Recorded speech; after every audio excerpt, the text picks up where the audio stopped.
dengan Allah itu nomor satu itu syukur.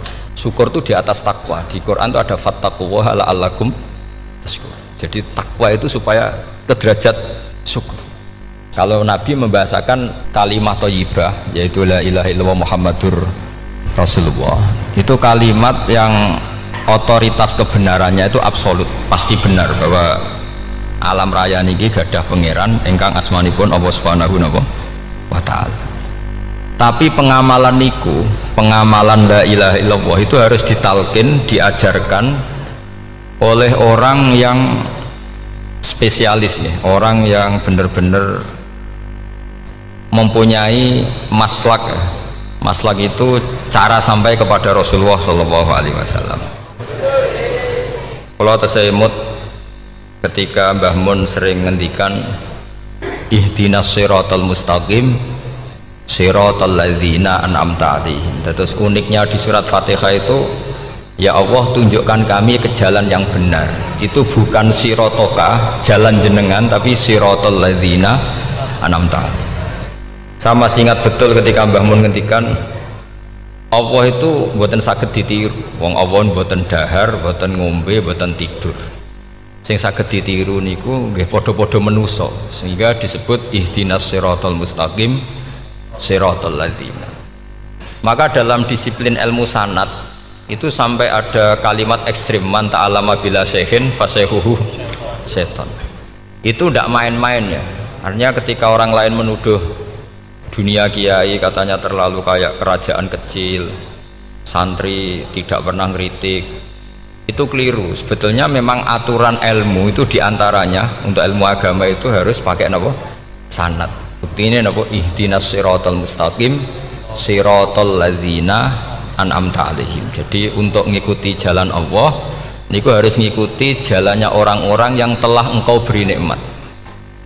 Telah itu artinya finish. Finish itu artinya sudah meninggal. Saya masih ingat betul kalimatnya Mbah Mun, kalau kamu ngikuti orang, kalau ingin kebenarannya permanen, ya yang sudah meninggal. Potongan-potongan soleh dadakan ngeten kan nggak meyakinkan. Pas ngaji gayanya kayak wong soleh, engkau mulai kumat meneh, soleh meneh, kumat meneh, itu kan nggak meyakinkan. Istighfar gini nangis, karek nonton dangdut gini nyesal.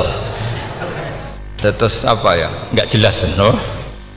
Terus gak kasil maksiat ya nyesal, gak kasil toat gitu nyesal. Itu nanti ikut partai wa akharuna atarafu bidzunubihim kholatu amalan sholihah wa akharuna sayyi'a. Jadi orang-orang zaman akhir itu nyampur aduk antara kebaikan dan keburukan. Kayak sampean sering sholat saf awal itu ya baik, tapi ya ono sombongi. Maksudnya ono sombongi kowe iku sapa wani kok ngarep. Maksudnya itu ya ribet kan.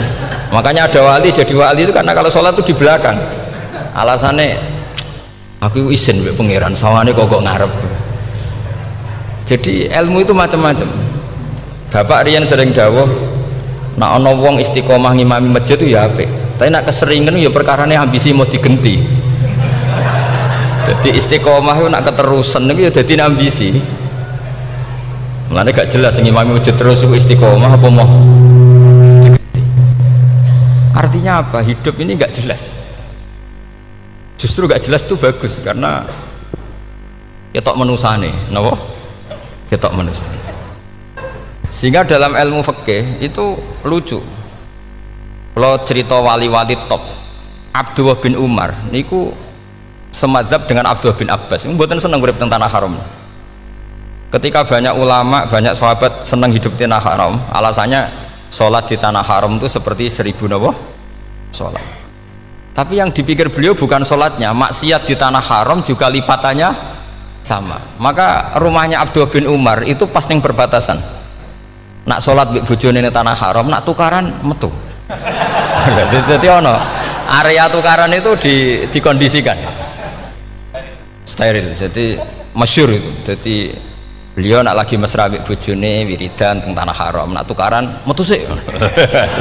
Baru tukaran secara meyakinkan karena sehingga kita di Indonesia sebenarnya punya sisi yang luar biasa karena kita ada maksiat di tanah haram. Jadi bisa saja kita ini orang keren karena tidak pernah maksiat di tanah haram. Walaupun saya tahu kaji atau umroh tambah keren karena nggak pernah nggak pernah maksiat di. Karena banyak juga orang yang nangis di Masjid Haram jebule ngenes, samunaki sing elek bojoku tok. Roh wong Turki wayu, wong Pakistan wayu. Bareng roh bojone elek wireng pesek. Terus nangis, ya Allah, samunaki sing elek kok bojoku tok. Nah, berhubung wayah haji dikira itu religius, napa? Akhirnya sing wedok gak terima. Samunaki ganteng kabeh sing elek kowe tok. Makanya di haji itu pangeran nyindir faman faradha fihinnal hajja fala rafatha wala fusuqa wala jidala fil hajj. Itu pakai fi ku ing dalem. Jadi potensi maksiat kalau kaji itu fi. Justru pas haji itu pas potensi maksiat. Wong tenggene matof niku nggon tawaf niku. Terus masyaallah wong ayu ki pirang-pirang, wong ganteng ki pirang-pirang. Terus mari geger, mergo rebutan ngambung hajar macam-macam. Jadi pulau suwon ijtihad, dia napa ijtihad itu harus kita dengar. Jadi di antara mazhabnya ulama termasuk Abdul bin Abbas itu nempat di Taif. Taif itu dari Mekah 3 jam. Alasannya nggak ingin kalau terjadi apa di tanah napa haram. Kita tahu Ibnu Abbas itu mengalami konflik politik dengan Abdullah bin Zubair. Itu ekstrim betul konflik dua beliau itu. Akhirnya beliau milih gak di tanah haram, wis tukaran-tukaran lah nak raning tanah haram. Maksudnya gremeng, bukan tukaran bacaan, gremeng lah, gremeng sidik nak raning masjid haram. Artinya jangan kira orang di Indonesia terus ndak hebat, ya hebat, punya sisi nggak maksiat di tanah haram. Ya misalnya sholat gak ngewarep nang masjid haram, jebule sholatnya ya Allah sini uang. Wis gak ngewarep ben paling afdol, jebule paling keliru coba. Mulai takbir yo keliru plus seudon. Haji Indonesia nu nak sofa walu niate rada elek. Sudah sih mau coba bismillah tau ora tau tak gue ngarep gitu. Menurut kalau yang kesekian kali ditanya gitu. Jadi niate gue ngarep gue pengen ngetes sudah sih mau coba bismillah tau ora. Lu ngapain wape sholat atau wape seudon? Bantah-bantahan. Aku krungu dhewe tau gue ngarep pancen ra maca. Sing kok guri ora maca tapi lonton ora caku kok ngarep ya kepen krungu nyatane ora. Jadi kok ngarep. Terus kedua niate iku balapan ngambung Hajar Aswad. Jadi sholatnya kok ngarep. Sekali salam langsung melayu ngambung Hajar Aswad. Ibu niat api niat elek roh, tapi tidak semua yang di sofa walu niatnya baik. Tapi niat tidak baik itu kadang baik. Itu saking apiane pangeran. Kalau kenangan cerita dari Mbah Mun yang paling saya kenang itu gini. Dulu wono santri nakal. Ya jadi ora dulu tok saiki luwih akeh, tapi sawangannya cerita kan kudu dulu karena sejarah itu syaratnya harus diomongkan dulu. Jadi aku rada kecewa mbek sejarah itu dulu wono santri nakal. Saiki luwih akeh. Niku kepengen nginceng ninge mergo ning wayu. Niku dhisik jarang ning sepeda motor ngalor ngidul ning pasar Bangilan jarang. Dadi nek kepengen roh iku kudu dadi bakul banyu. Dados bakul banyu karena satu-satunya cara roh wong ayu kudu dadi bakul banyu nyamar. Kalau jauh ini ngisine ning jero jeding. Jadi kadang ya roh ninge rajil bapan macam-macam. Kiai ini wali tenan, bukan wali debutan, bukan wali senior, namun wali betul. Nah, sama saiki dadi wali kan wis ora ana kuota wali, segelem ra gelem jumlahnya supaya tetap ada terus diangkat ngoten mawon wali ini. Lu bertahun-tahun. Kiai ini ngerti seneng mergo digratisi, dikai rego murah. Kiai ini ngerti nek iku niate elek. Suatu saat gak ada perkembangan, santri ini mulai gremeng karena nggak direspon. Diceluk be kiai ini. Kiai pentok anakku. Nggih Yai. Kowe salat ning Masjid Haram saf awal 40 dina jamaah mbok saf awal. Nggih Yai. Kok bar tak rabekno anakku. Nggih. Seneng salat. Hari pertama ya demi dapat istri, hari kedua terus. Suwe-suwe ku ku nyaman. Betapa nikmatnya sujud, nikmati rukuk terus nyaman.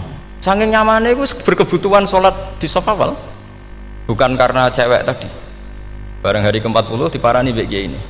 Aja mulai tak rabekno. Loh. Mboten saged, Mbah. Jare nek wis salat 40 dina tak rabek. Oh, mboten, salat diterima untuk cawe tok. Mboten. Mboten. Ngenyak uang salat diterima dijoli. Jadi orang nggak bener itu kadang ya jadi bener. Jadi wali kadang daftarnya lewat bakul banyu, terus kadang rodok delok wedok sithik-sithik, tapi nak pangeran ngangkat kira kurang coro. Jadi wali can iki. Akhirnya kiai ini sing nangis. Cung gelem lecok kamu pede mantu. Iki gak gelem tenan. ngenyak uang sholat jadi mau dijoli gitu. Wah itu luar biasa. Terus malah ini ngaji ya. Terus ngaji talqinu dzikri bahwa pada akhirnya sing paling dhuwur teng hadhihi dar la ilaha illallah. Nah saya punya trik, punya cara untuk sampean supaya la ilaha illallahnya itu sah dan meyakinkan. Nah, cara hakim itu sah dan kitab yang sering dibaca Mbah Mun diantaranya untuk kalimat itu kitab Zadul Ma'ad. Iku nak nerangno la ilaha illallah niku luar biasa. Itu kitab kesayangannya Sayyid Abdul Al-Haddad. Beliau ngendikan diantara kitab kesukaan beliau selain Ihya itu kitab Zadul Ma'ad. Itu beliau kalau ngendikan bihadihi ya, maksudnya bihadil kalimah ussisatis samawati wal ardu. Jadi langit bumi dibikin. Jadi beliau mulai berpikir pertama gini, surga dibikin dengan segala kemewahannya itu bagi yang tasdik liman saddaqa bila ilaha illallah wa liman amana bila ilaha illallah. Neraka yang dibikin sebegitu ekstrim sampai anak wong dicemplung no ngenteni 70 tahun lagi ceblok. Wah itu serah kebayang carane gawe entakno bego kan itu. Jadi barang nak diceblokno ning neraka itu cebloke nduk ngisor ngenteni pinten 70 tahun. Makanya kemungkinan keluar dari neraka itu kecil. Nah, agak untuk syafaat itu kecil. Wong wis kira iso kebayang kan. Itu pun diciptakan untuk yang menolak dalil. Jadi surga dibikin ya lihadil kalimah, neraka dibikin juga lihadil kalimah. Jadi hadil kalimah itu mizan, ini ukuran. Yang nerima masuk surga, yang menolak masuk neraka. Hisab juga gitu, ada hisab itu ya karena kalimat la ilaha illallah. Orang kafir itu nanti tidak dihisab. Nah cara Ibnul Qayyim, adosnya nggih ngoten. Ulaikal ladzina kafaru bi ayatina rabbihim wa liqaihi fahabitas a'maluhum fala nuqimu lahum yaumal qiyamati wasna. Ya lucu tuh, masuk Fir'aun dihisab kan sekarwan rokok kan, jadi hisab itu nanti itu yang nggak jelas-jelas, makanya sampai hati-hati itu potensi dihisab. Jadi yang jelas itu udah dihisab, masuk kaji Nabi dihisab kan tidak mungkin, Nabi Ibrahim masuk dihisab, Fir'aun masuk di, karena yang jelas surganya tidak dihisab, yang jelas nerakanya juga nggak dihisab.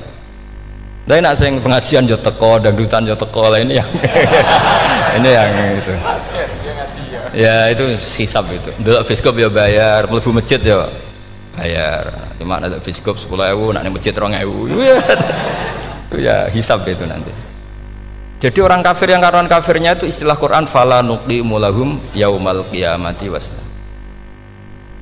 Nah, artinya ada hisab juga tolak ukurnya la ilaha illallah. Terus wabihadil kalimah bu isatir rasul, karena kalimat ini rasul diutus untuk melatih la ilaha illallah. Jadi kalimat ini luar biasa. Tapi setelah jadi tahlil terus yang mau coba ngantuk, terus jumlahnya kakean kan, terus akhirnya gak sakral. Akhirnya la ilaha dikomentari suwi temen. Pemenang nak sing mimpin tahlil wong tuwek terkenal suwi lagi tahlil dipimpin mbah niki sing mburi mesti sambat wah suwi mesti. itu kriminal kita, itu kesalahan kita. Kalimat yang harusnya jadi tolok ukur surga neraka itu ukurannya kalimat itu, kemudian kita nganggap kalimat itu sebagai kalimat yang apa problem. Itu sudah sampai ya, makanya kalau suwon sing mimpin tahlil sudah suwi-suwi lah. Istilah ilal ping telu hadir terus bar. Niku semua ijazatnya hanya 3 kali itu kok udah dipirang-pirang niku. Tapi nak la ilaha illallah tolong gak hadir ya tak baleni neh dadi 6. Kok gak hadir jebule ping 1000 pun ndak hadir lah, ini yang masalah. Terus kula waca ndak ini supaya sampean ngerti kalimat itu menjadi kualitasnya bagus ndak itu karena cara pandang. Itu tadi kalau sampean mikir surga dibikin semewah itu dengan fasilitas bidadari secantik itu, semuanya kelas A, itu ya bagi yang menerima la ilaha illallah. Neraka dibikin se ekstrim itu juga bagi yang nolak. Jadi ini kalimat pembeda, makanya kalimat haqqin 'alaiha nahya wa 'alaiha namun. Terus wa biha wa 'alaiha ijazah gini usume usul wa biha wa 'alaiha tren ini gini wa 'alaiha wa biha wa biha apa wa 'alaiha enggak yang di sini umumnya wa 'alaiha nahya wa 'alaiha namut wa 'alaiha wa biha wa 'alaiha wa biha. Wah berarti orang jelas prinsipnya, gak jelas.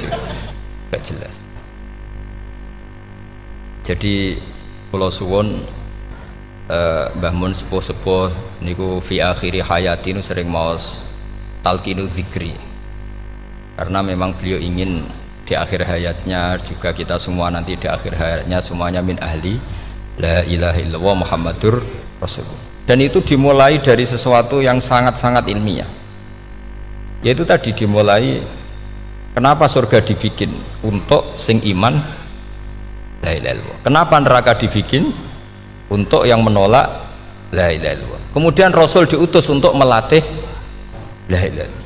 Nanti ada azab ya karena menolak la ilaha illallah, ada maghfirah karena yang terima la ilaha illallah. Makanya istighfar, kalau cara oleh istihad niku istighfar itu setelah la ilaha illallah, cara kalau oleh istihad di beberapa Indonesia itu thariqah punya istighfar dulu baru la ilaha illallah, tapi banyak ulama yang berpendapat dibalik, la ilaha illallah dulu baru, karena istighfar itu didengar Allah itu setelah tauhidnya benar. Ini cara madzhabnya Abul Hasan apa? Asyadzili, yaitu fa'lam annahu la ilaha illallah baru wastaghfir li dzambika ai li hadil kalimah, karena orang bisa dimaafkan itu berdasar kalimat la ilaha illallah. Misalnya begini ya, orang kafir itu kafir terus sampai 70 tahun, sekali melafatkan la ilaha illallah itu yughfar lahum ma qad salaf. Jadi kullil ladzina kafaru iyantahu yughfar lahum ma qad salaf. Artinya orang kafir itu belum pernah tahlil, belum pernah istighosah, ya belum pernah istighfar, tapi sekali melafatkan la ilaha illallah secara sah langsung yughfar lahum ma qad salaf. Berarti dulu mana la ilaha illallah sama istighfar untuk kepentingan dimaafkan Allah? La ilaha illallah cara madzhab Abul Hasan Asyadzili, karena alasannya wong kafir sing kafir wae tanpa istighfar, asal kalimat la ilaha illallah benar langsung yughfar lahum ma qad salaf. Jadi cara pikirannya Abul Hasan Asyadzili itu la ilaha illallah yang benar dan kamu baru istighfar, nanti insya Allah pasti dimaafkan bihaqqi la ilaha illallah. Jadi fa'lam annahu la ilaha illallah baru wastaghfir li dzambika ai bihadil kalimah, karena sahnya istighfar setelah kalimat ini sah. Itu orang kafir yang kafir berpuluh-puluh tahun itu langsung diberi bonus sama Allah yughfar lahum ma qad salaf. Lah ukuran iyan tahu pakai apa coba? Hei para wong kafir, nak kowe mendo sangka kekafiran, ukurannya pakai apa? La ilaha illallah. Sekali la ilaha benar langsung yughfar lahum ma qad salaf. Makanya ketikane ya Ja'far Shadiq, Sayyid Ja'far Shadiq, beberapa lama arja ayatin fil Quran adalah kulil ladzina kafaru iyantahu yughfar lahum ma qad salaf. Tiga mana kan abet sisa malaikat dia wong kafir 70 tahun Gusti mau celek lu pisan langsung jenengan sepuro, mosok kula imam tahlil boten jenengan sepuro ya. Tapi masalahnya nak malaikat ya. Tapi kowe golek wajib lha iku sing mari perkara iku mulai masalah kan bangsa ora ikhlas iku mulai masalah. Nak sing guri malah meneh, tapi kowe celek lu ambek gremeng mergo kesuwen. Dan nak kesuwen wong gremeng sing dosa sing tahlil apa sing gremeng? Sing tahlil ya melok dosa mergo kesuwen, sing gremeng dosa wong kalimat thayyibah kok digremengi. Nah terusno sing ngundang ya melok dosa pisan, ribet kan? Ya ora ono fikih ngono ya ora ono. Maksudnya kalau cerita daripada rawan dosa ya mendingan la ilaha illallah sing ora gremeng. Carane piye? Sing mimpin ya sing fasih sing cepet. Ngene insyaallah. Oh teng desa kula anggere muni tahlil piye Gus Pak suweneng kabeh, mesti cepet, dijamin mesti cepet. Kalau sering ngomong, aku cepet lah luwih mandi sing suwi ya. Mergo suwi mari dosa gremeng ya, perkara nah. Kiai-kiai kan do sungkan mek kula. Nah teng adat masyarakat kan nggih sampai Gus sampai anak kiai kan sungkan dadi kiai-kiai sing tua-tua akhirnya melok cepet. Dan ini harus dielmoni. Saya ulang lagi ya. Sebetulnya dalam thariqah Syadziliyah itu la ilaha illallah dulu baru istighfar. Alasannya apa? Sihhatul istighfar itu ba'da sihhati la ilaha illallah. Jadi dia bahwa qulil ladzina kafaru iyantahu yughfar lahum ma qad salaf. Saiki intiha anil kufri, berhenti kekafiran dengan kalimat apa? La ilaha illallah. Itu langsung yughfar lahum ma qad salaf. Dan Allah ngendikan fa'alam annahu la ilaha illallah baru wastaghfir li dzambi. Ai bihadil kalimah. Artinya gini, bisa saja istighfar kita itu tidak didengar Allah karena tauhid kita tidak pernah benar. Mau ngelafat notok tapi tauhidnya tidak benar. Maka terus dibutuhkan latihan-latihan dari ahlul ilmi, misalnya kayak Imam Sanusi, kayak Imam Asy'ari. Itu pelatihan-pelatihan la ilaha illallah dengan pemaknaan yang luar biasa. Misalnya begini, ambil saja la ilaha illallah itu dengan makna seperti ini. Tidak ada sesuatu yang maujud kecuali disebabkan oleh yang super maujud. alam raya ini, langit bumi ini kadung berstatus maujud. Kan nggak mungkin yang maujud diciptakan yang tiada. Nak ngono mau hadhil maujudat khalaqaha wajibul wujud.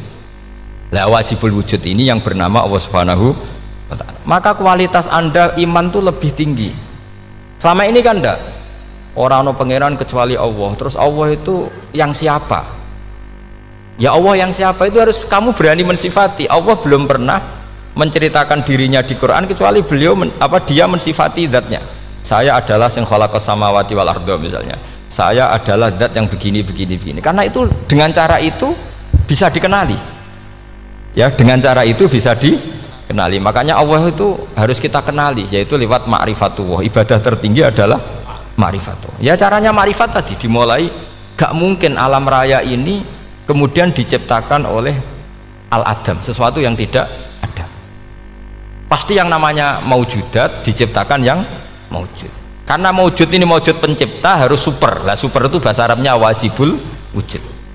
Karena pencipta harus awal.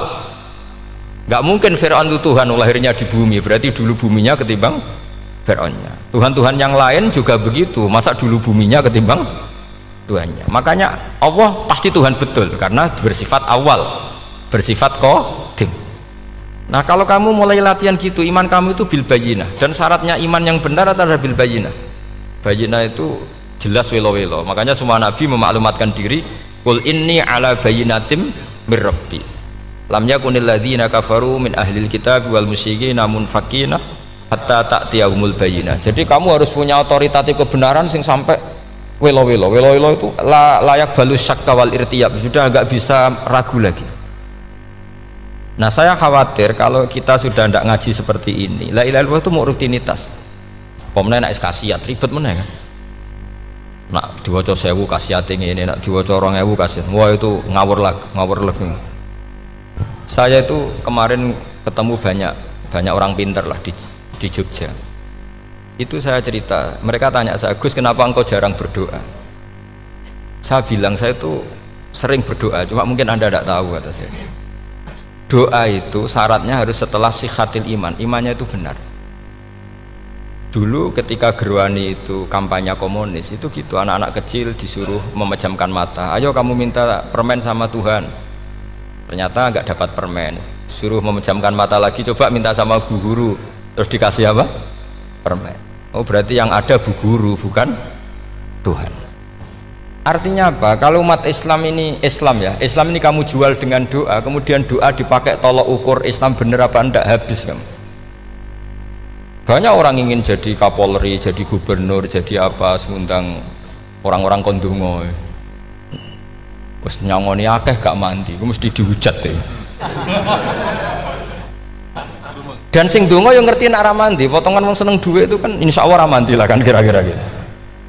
Jadi korbannya itu Islam kalau terus-menerus doa yang dipakai apa? Transaksi. Maka doa itu nomor 2 atau 3, nomor 1 itu ya iman tadi, ma'rifatullah itu nomor 1, bukan doa. Karena kalau doa dijadikan nomor 1 takutnya itu dipakai ukuran. Makanya ketika orang kafir minta sama Nabi, minta itu ya bahasa Arabnya doa, untuk mengubah Mekah jadi begini, untuk mengubah Mekah jadi makmur, jadi ada sungainya, roh. Nabi gak mau, padahal Nabi kalau doa pasti mustajab apa enggak. Tapi andekan itu diturutin, maka ukuran iman selalu pakai doa. Dan itu bahaya jangka panjang, karena Nabi pirsa pengganti beliau-beliau kamu-kamu yang nanti doanya tidak mandi, itu bahaya, itu tidak prospek cara hitung-hitungan. Iya nak zaman Nabi donga mesti mati. Nak ketika era sampean kena kiai tenan Pak, kalau donga ana sugih, nak ora sugih kira kiai kan ribet. Mungkin dhewe kiai ora sugih kan ribet kan. Maka kita sebagai ulama itu punya hitung-hitungan.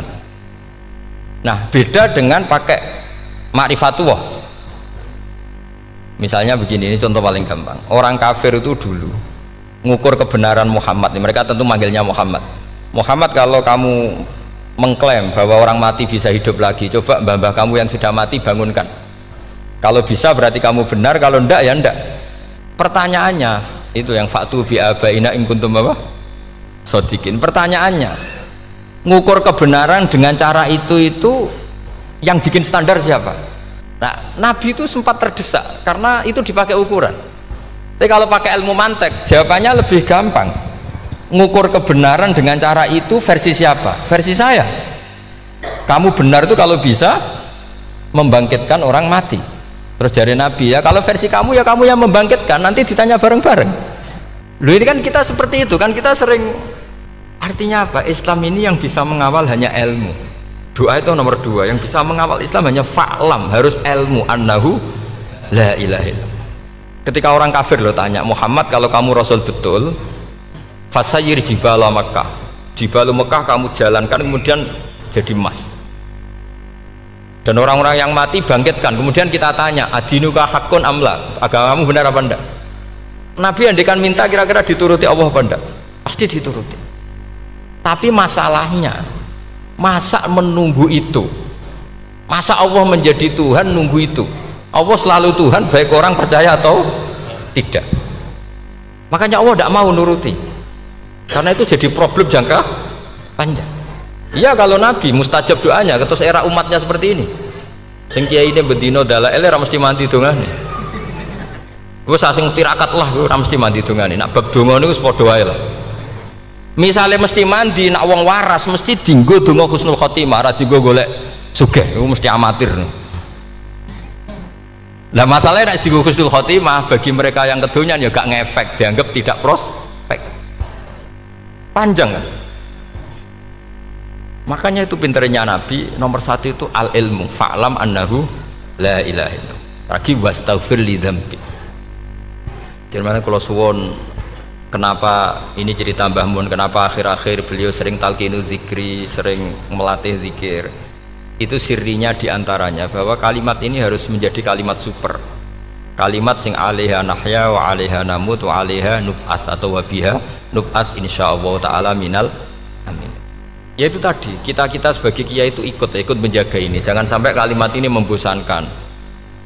Tahlile suwi barbar segitu ram ono sing nyoal la ilaha illallah Muhammadur Rasulullah lane kurang panjang, wakaf ta ora terus panjang. Bahwa agama ini dimulai hatta ta'tiyahumul bayyin. Jadi sesuatunya harus benar-benar sampai jelas. Orientasi para ulama dulu itu cara menerangkan la ilaha illallah itu sampai difahami an bayyinatin. Makanya semua nabi memaklumatkan diri kul inni ala bayyinatin mir rabbi. Sampai di situ. Dan semua cerita-cerita di tafsir Jalalain di apa-apa itu ukuran kebenaran itu lam yakunil ladzina kafaru min ahlil kitab wal musyrikin namun fakina hatta ta'tiyahumul bayyinah. Monggo. Maka semua kita itu harus punya kecakapan untuk merangkai dalil. Kalau ada pengalaman saking kitab-kitab turos, kitab-kitab dulu. Itu ketika beberapa ulama ditanya, dulu ketika ulama-ulama dulu berdebat tentang apakah imanul muqallid, imannya orang yang tidak bisa berargumentasi tentang Tuhan itu diterima apa enggak, rata-rata ahli sunnah bilang diterima, tapi tetap dengan catatan itu potensi goyah. Idzkullu man qallada fit tauhidi imanu lam yakhlu min tardidi. Tapi ternyata ulama-ulama itu prakteknya juga mengajari masyarakat supaya ada sedikit dalil atau kepastian logika.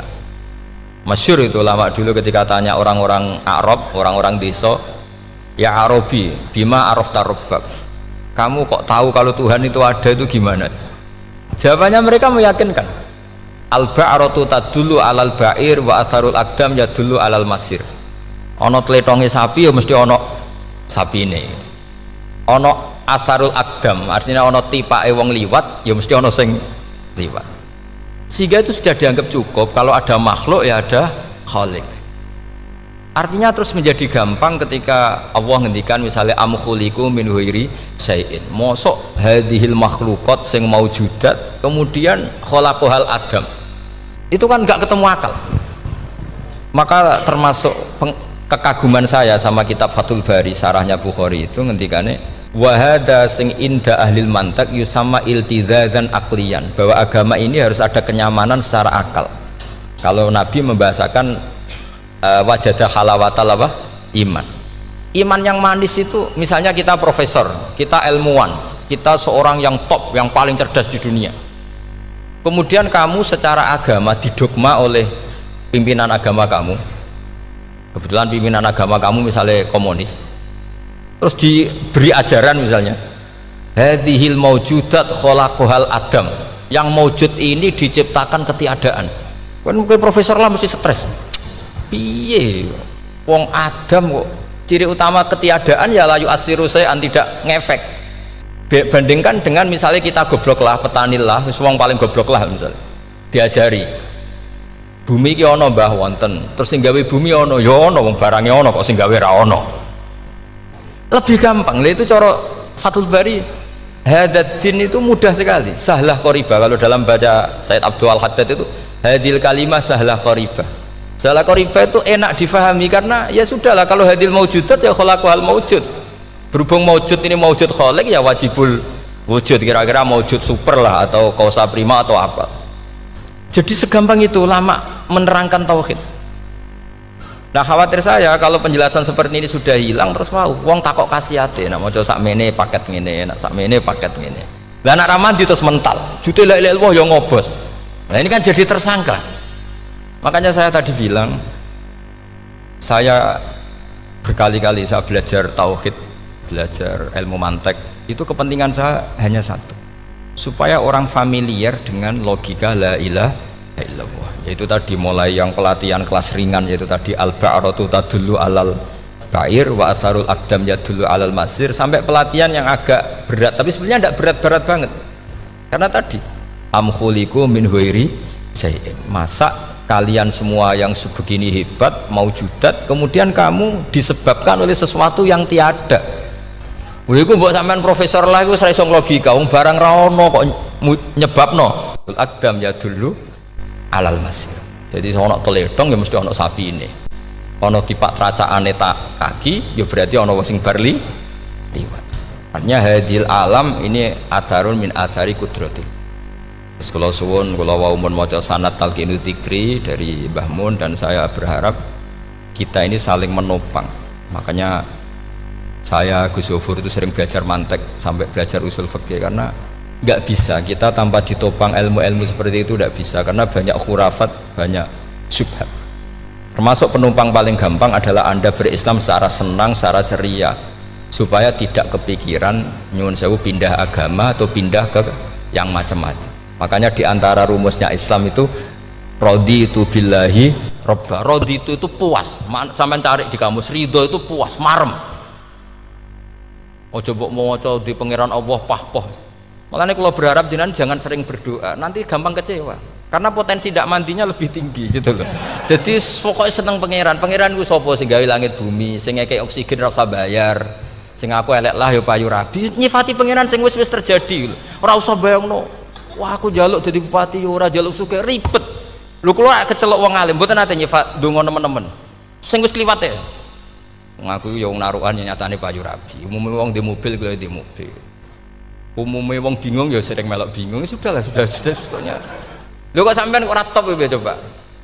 Wong melarat sekolah ya ora tamat, ya tetep oleh menghirup napa oksigen. Presiden seneng dadi presiden, kowe ngopi untuk utangan ya wis semeneng. Semula ra diusir bojo ya wis semeneng. Sebenarnya seneng itu gampang. Mbok yo nyifati pangeran sing wis gampang-gampang lah, kayak di Quran-Quran itu nyifati Allah itu alhamdulillah alladzi atamani wa saqoni, aku melarat lah nyatane kelar mangan. Ya sudah yang gampang-gampang. Lah sampean ndak kakian donga ben sugih. Kula bolak-balik cerita, kula nanti dilani wong elek. Rayu elek sowan kula. Kula kenangan terbaik saya dadi kiai gini. Gus kula dongakno dadi sugih. Tenane, Mbak? Nggih, tak critakno. Nak bojomu iku sugih. Sing pertama ditata apa? Omah Gus ya, omah ditata. Suwe-suwe mobil ditata Alphard. Terakhir sing dievaluasi ku sampeyan. Omah wis apik, mobil wis apik, sing elek apa? Bojo. Mesti sampean kena evaluasi. Iku wis mesti ya. Akhirnya strasido. Jadi kalau nu nate bully tiang terbaik lah. Kenangan saya terbaik jadi kiai ini gini ku. Akhirnya iya Gus. Kan gak mungkin omah suwapi, mobil suwapi. Coba yang kamu evaluasi apa tuh? Mulai artinya sudah lah, tidak usah kepengen itu dikurangi lah. Hubungan kita dengan Allah itu mensifati itu insya Allah pasti lebih indah. Ya misalnya kita Islam ya alhamdulillahilladzi hadana li hadza ma kunna linahtadiya laula. Sudah, tapi sekali sampean mikir, Ustaz Rewangi Islam ya mesti mlebu swarga. Oh, mesti kena was-wase setan tak jamin. Ustaz Rewangi salat ya mesti swarga. Tapi nak sampean alhamdulillahilladzi ja'alana minas sajidin wasyakirin aman. Maka alhamdulillah itu kalimat paling keren. Makanya da'wahum fiha subhanakallahumma wa tahiyyatuhum fiha salam wa akhiru da'wahum alhamdulillahirabbil alamin. Jadi pokoke ngoten. Sore pura usah kakek jaluk, karena potensi tidak mandi itu tinggi. Sama ndak kutub, ndak ahdal, ndak abdal, ndak apa saja. Yes dongo umume wong-wong lah. Dunia hasanah fil akhirati hasanah wa qina adzabannar. Hasanah wa bi artine pokoke hasanah. Pokoke hasanah fil akhirati ya hasanah. Nek ra iso hasanah ya rabi cawito jenenge hasanah pokoke sementing. Karena kula niku pengalaman dadi kiai, angger wong kok kakean donga mesti kakean ngeluh. Ya karena potensinya ada mandi. Jajal sampean ndonga apa jajal? Selama ini kan njuk mapan yo ora tau mapan. Njuk sugih yo rakus. Wis diparingi cara pangeran wis maringi jebule sampean ingin lebih. Makanya saya mohon sekali, jadi hubungan dengan Allah itu nomor satu itu syukur. Syukur itu di atas takwa. Di Quran itu ada fattaqullaha la'allakum tashkurun. Jadi takwa itu supaya ke derajat syukur. Karena tadi lah, cobalah dilatih. Saya pernah ngecek orang yang sekarang dugem menikmati maksiat dengan orang yang takwa mensyukuri tidak maksiat, itu nikmatnya itu masih tinggi nikmatnya orang yang syukur karena berhasil meninggalkan maksiat. Makanya kamu yang syukur, bengi-bengi seradih duit ning kamar wudu, bariku ngelamun jujuk esok, yes alhamdulillah gak maksiat. Sekarang usah bayangno terus tahajud, qiyamul lail iku para habaib, para ulama itu sekarang ramakome lah seperti itu. Suka ramakome. Tangi turu seradan tempiring wis alhamdulillah. Pokoke sing gampang-gampang ya. Dan itu memang ajarannya Nabi. Jadi Nabi itu kalau bikin ajaran itu orang sing asbaha aminan fi sirbi, pokoke mu'afan fi badani indahu kutu yaumi faka'an nama khizat lahu dunya bi hadzafiriha. Jadi bayangkan ini man asbaha aminan fi sirbi, ngontrak ya ora diusir sing di omah, kumpul mertua ya ora diusir mertua, kumpul bojo ya ora diusir bojo, aminan fi sirbi, mu'afan fi jasadis, urip nak guyu do banter wis bengak-bengok. Indahu kutu yaumi, dina iku iso mangan. Iki faka'an nama khizat lahu dunya bi hadzafiriha. Anggap ae kowe itu sak donya. Lha wong paling sugih gawe kolam renang paling 100 meter persegi. Kowe ndelok laut renang sak kapoke. Pokoke urip ku sing gampang itu. Kok senengane repot to? Senengane repot. Pokoke kula kepengin niku jenengan syukur lah. Pokoke lho nggih malah niki pokoke niki kampanye syukur lah. Pokoke karena tadi coba yang biasa donga-donga niku dikurangi lah. Syukurnya dulu yang lho sampean tak arani. Doa yang mandi itu dimulai apa? Asana Allah. Tinggi mana doa dengan syukur? Syukur. Nabi itu kalau berdoa itu nyifati Allah panjang sekali. Alhamdulillah hamdan katsiran terus wa hamdan wa fi ni'amahu wa yukafi mazida ya rabbana lakal hamdu kama yanbaghi li jalali wajhika azimi sultanik la nuhsi sana'an 'alaika anta kama athnayta 'ala nafsik antal muqaddim wa antal muakhir. Wus panjang. Sampean kan gak muqaddimah suwidi. Dongane sing wis gak dia 13 keluar kan sering mau ikhya itu kalau muji pangeran itu sampai lupa Imam Ghazali saking panjangnya sama delok donga-dongane Nabi itu kalau muji Allah itu panjang sekali dongane sithik nak jenengan muqaddimah alhamdulillahirabbil alamin nabi angob pas donga ya Allah ya Rabbana temenanan blas gak dia 3 itu. Jadi saya mohon sekali pokoknya agama ini harus bifarohin wa sururin. Kalau donga yang paling kalau kenang sama Mbah Mun gini us farihi namuna amin. Pokoknya kita itu pokoknya seneng. Makanya kalau suwun lah pokoknya beragama terus seneng. Rodi itu bila roba rodi itu kalau nak maknane marem lah, marem di pangeran Allah itu marem. Kata Sayyidina Ali loh, kafani izzan antakuna li robban wa kafani fakhran an akuna laka abdan. Pun Gusti entek bangga kula dadi manusa mergo pangerane jenengan. Ya cara di pangeran Fir'aun kan yo ribet wae. Terus mati tenggelam dadi ton. Terus wa kafani fakhron an aku nalaka abdan. Kula nu seneng banget mergo dadi kawulane jenengan. Misalnya jadi kawulane presiden ya iso coplok, kawulane menteri kadang ketangkep KPK, kawulane wong sugih kadang bangkrut, ribet kan. Makanya beliau ngendikan kafani izan antakuna li robban wa kafani fakhron an akuna laka napa abdan. Terus niki kula radi provokatif lah. Semergi zaman akhir sampai pandemi ngeten wis ra syukur wis ribet. Setelah saya jadi kiai dan penelitian, saya itu berkali-kali didatangi dokter, tentara, juga polisi. Mereka sering bilang gini, Gus saya ini dokter negeri, saya ke NTT, ke Papua, karena saya muslim, berkebutuhan Islam, maka dibikinkan musola, dibikinkan masjid. Kalau kiai tidak bisa, bikin sendiri urunan mau narik siapa, gitu. Mau narik tarikan di jalan yang mau nyumbang siapa. Tapi kalau kebutuhan negara karena tugas negara ya difasilitasi negara dan tidak dianggap misionaris karena negara. Begitu juga di beberapa negara yang non muslim kayak di Argentina, di Venezuela itu ada masjid, ada kajian Islam ya karena duta besar dan itu aparat negara. Disinilah kearifan para ulama berkoalisi dengan umarok dengan makna yang positif bahwa agama ini harus ditopang umarok, sistem negara. Tentu di situ ada tentara, ada polisi, ada macam-macam. Kita sebagai kiai juga nggak berdaya di depan para bandar narkoba apa-apa kalau nggak ada BNN. Kita mau apa dengan korupsi kalau tidak ada KPK. Sehingga kearifan para guru-guru kita, mulai Mbah Maimun, bapak saya sendiri, NU, Muhammadiyah, semua ormas-ormas Islam itu pasti maulah kerjasama. Karena kita siapa ya? Kalau tidak kerjasama. Dan di antara pesan Rasulullah SAW adalah yaduwahi ma'al jamaah. Jadi kebersamaan itu sudah berkah. Fa inna yaduwahi ma'al jamaah. Jadi berkah. Lalu kenapa saya kalau ngaji bawa kitab? Ini agak sebetulnya itu lazim. Lazim itu suatu yang harus. Tapi karena kelamaan mubaligh itu tidak pakai kitab. Seakan-akan bawa kitab itu yang aneh. Sebenarnya aneh mereka. Karena begini logika simpelnya ya. Umat Nabi ini berhak dapat apa coba? Berhak dapat warisan yang paling luhur, paling hebat, paling jernih. Apa itu Quran dan hadis? Pertanyaannya siapa yang paling punya hak otoritatif untuk menerangkan Quran hadis? Ulama. Ulama yang mana ya? Yang kapabel, yang sudah diakui dunia kayak Imam Ghazali, Imam Bukhari, Imam Syafi'i. Artinya kalau kita tidak pakai materi itu ulama mendapat pikiran kita, bukan mendapat pikiran mereka.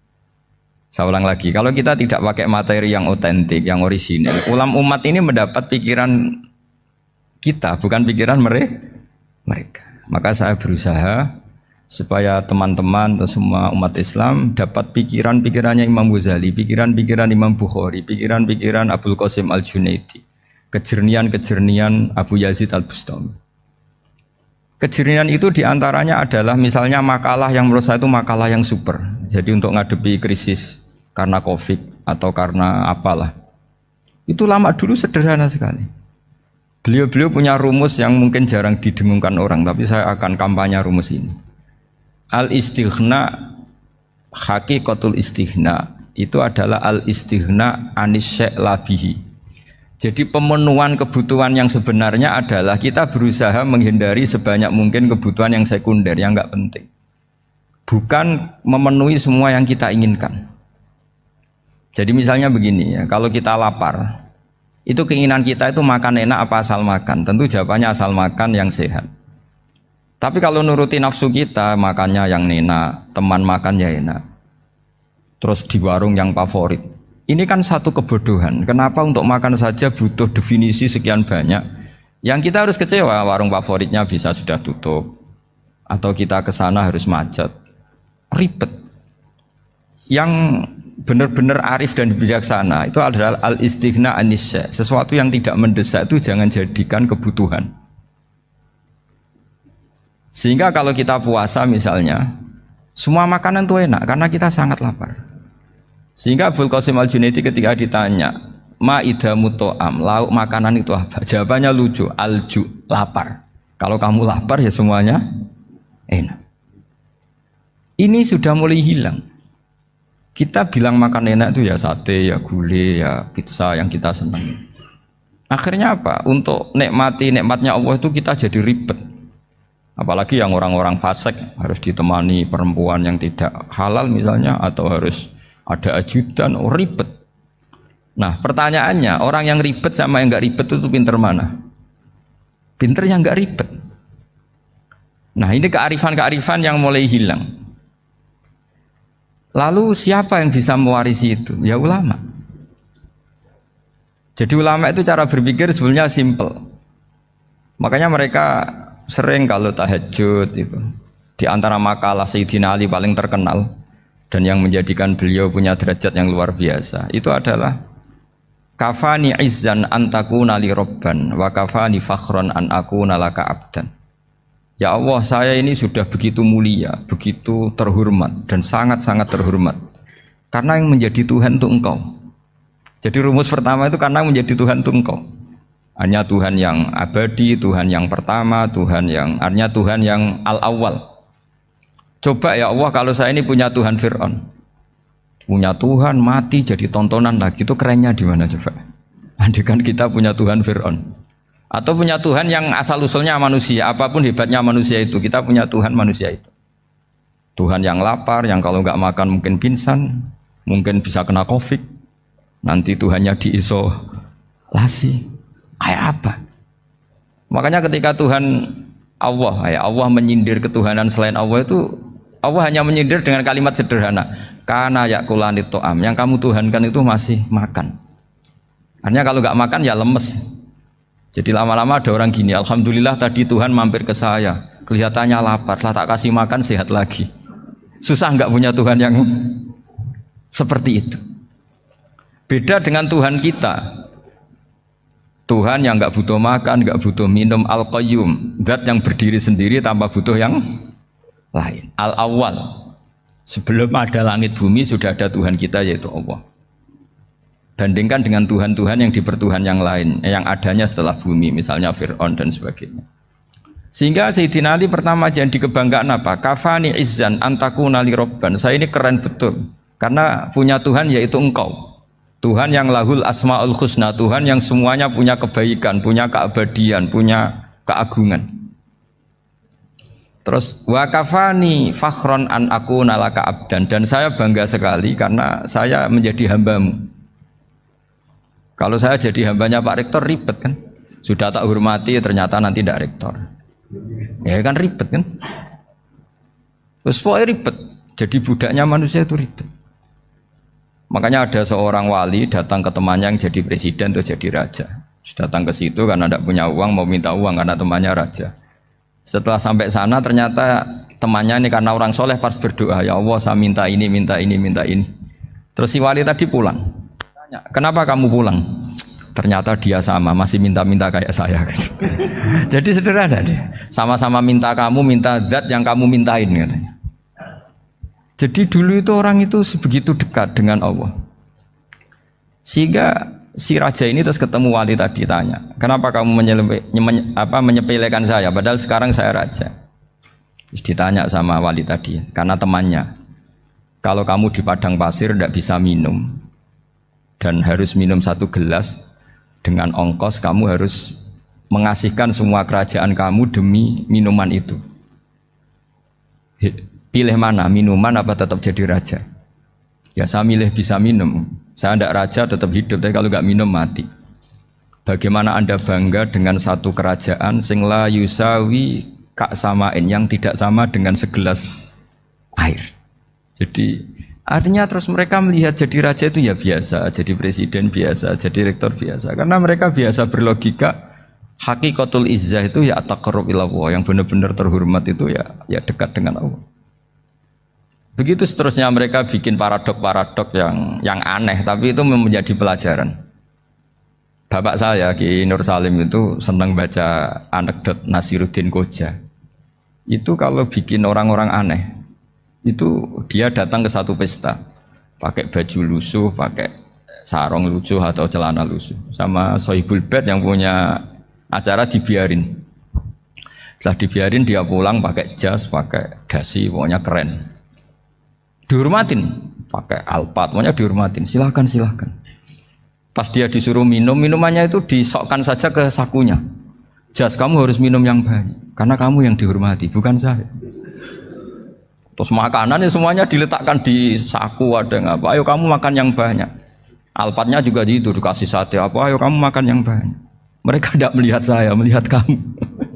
Akhirnya orang satu pesta itu istighfar semua, berarti kita ini salah. Terus dia pidato, kenapa kamu uang gitu? Tadi saya datang, orangnya sama. Gara-gara beda pakaian, penghormatannya beda. Berarti yang berhak dapat makanan ini jasa ya, bukan saya. Betapa naifnya kita sebagai orang. Ternyata kita masih hormat sesuatu yang seperti itu, yang atribut lah. Jadi orang-orang sufi itu orang yang bisa menertawakan dunia. Akhirnya ya pertama dia dianggap orang gila, masa jas dikasih makan, dikasih minum. Tapi secara fikih dia benar, haram dia makan. Karena pas dia datang dibiarin, setelah pakai jas dikasih makan. Berarti hakikat yang dapat rezeki siapa? Jasnya apa orangnya? Jasnya apa orangnya? Jasnya. Jadi itu orang-orang sufi, kearifan orang-orang dulu itu bisa ngelola hal-hal yang keseharian menjadi luar biasa.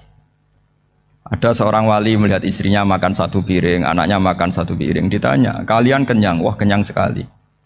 Melihat anaknya minum kopi satu cingkir, senang. Kalian senang-senang sekali. Wah, kalau senang dengan hal-hal yang murah bisa, ngapain harus senang dengan hal-hal yang mewah? Bodoh sekali saya. Sehingga terus mereka bisa qanaah. Qanaah itu ya hidup itu simpel, sederhana. Jadi tentu saya tidak akan ngomong yang muluk-muluk, selain itu tidak bidang saya juga apa ya. Kita ini butuh obat di kondisi Covid seperti ini, butuh kesederhanaan, butuh apa ya? Istighna tadi. Kita harus istighna billah an ghairillah. Jadi sudah cukup bahwa Allah ini segalanya. Sehingga tadi saya dengarin himnenya Unisula, yang paling saya kagum adalah dimulai dengan kalimat-kalimat thayyibah. Di antara tugas suci Nabi Ibrahim dan semua Nabi adalah wa ja'alaha kalimatam baqiyatan fi aqibi. Nabi Ibrahim itu Nabi yang diberi gelar Allah. Dia adalah Nabi yang menjadikan kalimat tauhid itu kalimat yang abadi. Fi aqibi, di anak turunnya, di semua generasinya. Baik anak turun karena gen maupun karena pembinaan, karena pendidikan. Ini penting sekali saya utarakan karena apa? Satu kehidupan itu sebenarnya digerakkan oleh kata-kata, oleh moto kalau orang bahasa modern. Sehingga banyak ulama mengatakan al-ibarat kutun li'ailatil mustami'in, bahwa redaksi atau moto atau pegangan hidup itu penggerak kehidupan. Sehingga sebetulnya manusia itu digerakkan oleh kalimah-kalimah itu, oleh moto-moto itu, oleh prinsip-prinsip hidup itu. Misalnya orang Palestina itu tiap hari ke pasar gitu. Mereka ke laut itu. Ditanya, kenapa tidak takut tembak Israel? Jawabannya lucu. Kena tembak ya mati, nggak makan ya mati, nggak kerja ya mati. Ya sudah, sama-sama mati ya, mendingan aktivitas normal. Tapi saya tidak menyarankan itu untuk melawan Covid. Ini cerita saja nanti. Kamu jangan provokator itu. Karena ini wilayah sensitif. Jadi banyak orang yang poligami, kalau ditanya alasannya gitu, istri satu ya cerewet, dua ya cerewet, mendingan 4 katanya. Ya banyak ya gitu. Tapi ada yang kebalikan, istri satu cerewet saja hampir jantungan, apalagi 4, tinggal matinya kan gitu. Itu semua yang menggerakkan itu kalimat. Kalimat itu satu pegangan. Banyak orang loh yang nggak ingin jadi rektor tuh banyak loh Pak Bejo. Jangan kira semua dosen ingin jadi rektor. Melihat rektor sibuk rapat mempertahankan reputasi Unisula, terus sering pegang kepala. Ngapain repot-repot? Jadi tukang sapu aja dapat gaji, ngopi, rokokan, selesai. Bodoh amat jadi rektor, mikir orang banyak. Banyak loh orang yang ingin jadi presiden tuh banyak. Karena ngopi nyaman, gak ada yang ganggu. Mau tidur sampai jam 9 siang juga gak ada yang ganggu. Sehingga mereka melihat pegawai negeri itu gak keren, orang kok diatur jam, disiplin. Itu memang cara Allah membagi rahmat. Mau kamu apakan coba? Cara syukurnya dia seperti itu. Bapak saya dulu tuh sering ngajarin saya, diajak jalan-jalan pagi-pagi. Melihat orang ngopi, makan uduk itu bapak seneng. Kok enak jadi wong awam. Ngene esuk-esuk nyemak bocah kesel kabeh kono enak ngopi rokokan. Bapak kadang iri sama orang awam itu iri. Sudah gitu berharap masuk surga kan enak, sudah gitu. Tahu-tahu mati, tidak tahu ke surga apa ke neraka ya tidak tahu. Jadi nah, orang dulu itu orang yang bisa mensederhanakan dunia. Sehingga ya sudah cara bahagia. Makanya saya alhamdulillah saya ini kerjasama sama UII sama beberapa kampus. Memang amdan itu sengaja. Kampus itu ya punya sistem yang nggak bisa mewakili sistem kiai. Kiai juga punya sistem yang nggak terwakili oleh kampus, juga sebaliknya saling melengkapi. Saya sering ketemu rektor UII, rektor kampus-kampus Islam. Mereka cerita, Gus, pendidikan pondok harusnya dimodernkan gini-gini. Saya bilang, kalau pondok modern kayak kampus itu nanti saya ketemu Allah tidak bisa jawab. Kenapa Gus? Saya beri contoh gini. Kalau misalnya perempuan perawan lah atau apa saja, namanya perempuan, mau tanya tentang menstruasi atau haid. Kalau semuanya sistem kampus, dia harus kuliah dulu. Registrasi dulu, kuliah dulu, bayar dulu. Dan dapat jawabannya nunggu mata kuliah pas itu. Bandingkan kalau sistem pondok, saya tuh sering ke pasar sama anak saya dicegat sama ibu-ibu. Gus, anak saya ngalami gini-gini, keluar darah terus menerus, nggak 6 hari tapi 1 bulan penuh. Itu hukumnya apa Gus ya? Nanti saya mau sowan ke jenengan. Nggak usah sowan, di sini aja. Ya sudah, sebelum mengeluarkan darah yang rutin seperti itu biasanya haidnya berapa hari? 6 hari, ya sudah ikut yang 6 hari, yang lainnya istikhadah. Ngoten tok Gus, ya udah ya. Begitu terus di masalah udhiyah, Pak. Ya coba kalau semuanya pakai sistem kampus, daftar dulu, bayar dulu. Jadi ini nggak ada jawabannya, nunggu mata kuliah itu, baru dapat jawaban. Itu biasa nggak sholat bertahun-tahun karena belum ada jawaban tentang itu. Nah itu kalau misalnya orang mati, tahunya cara memulasara jenazah itu nunggu kuliah dulu, pas mata pelajaran itu dulu, baru menangani orang mati. Berarti orang mati itu tergeledak semua. Tapi kalau kiai kan enggak. Kesini orang mati terbakar, kalau dimandiin malah badannya copot-copot, itu gimana hukumnya? Ini ada orang mati Gus Kendat, ini disolati apa enggak? Ada orang mati oplosan itu disolati enggak? So sering ditanya gitu. Gak usah registrasi Pak Rektor, gak usah registrasi, gak usah daftar, gak usah seminar. Makanya kalau orang kampus wani kiai itu ya kualat tenan itu, karena ini yang on time ya. Tapi pondok seperti saya ya ikrar seikrar-ikrarnya. Pentingnya kampus karena melatih efisiensi waktu, disiplin, tata kelola manajemen, sehingga kita ya hormat. Tapi tadi kita harus saling melengkapi, sehingga saya tunjukkan ke publik bahwa saya hormat sekali sama polisi, sama tentara. Coba kita bisa apa ngadepi bandar narkoba kalau enggak polisi? Bisa apa coba menjaga NKRI kalau enggak tentara? Begitu juga, ya sudahlah kita memang fa'inayadawahi ma'al jamaah, kita berkah itu kalau bersama-sama, tidak bisa kita sendiri. Nah lalu orang kayak saya itu ya beberapa kali sebetulnya saya itu ditawanin jadi doktor honoris causa apa. Kekhawatiran saya satu Pak Bejo, takut pas gak punya uang, itu dokter gak di duit kan gak pantas gitu. Jadi repot gitu, daripada beban lah sudah lah, gak usah dokter. Jadi kalau gak punya uang ya pantas, terus kalau ngebis ya pantas. Suatu saat kalau mati nggak ada yang hadir ya pantas, nggak dokter gitu. Kalau sudah dokter kok masuk neraka, kayaknya apalagi rektor kampus Islam kok masuk neraka itu kan kok kayak nggak pas itu. Misalnya rektor Unisiola ditanya mungkar nakir, nggak bisa kan kayak gimana gitu. Makanya harus sering ngaji saya supaya nggak malu di depan mungkar nakir. Masa rektor ditanya mungkar nakir nggak bisa. Harus berani bentak, ini saya rektor loh Pak Mungkar Nakir. Masa kalau wali-wali dulu berani. Masyhur di cerita wali-wali ditanya marabbuka manabuka, saya ini guru tauhid. Kok kamu tanya marabbuka manabuka yang ngelotok? Kok kamu tidak pernah ngaji, enak aja tanya. Jadi wali-wali itu ya rileks ngadepi mungkin. Saya yakin rileks wali di Bang Pak Rektor, saya yakin itu. Karena wali itu lebih dekat Allah.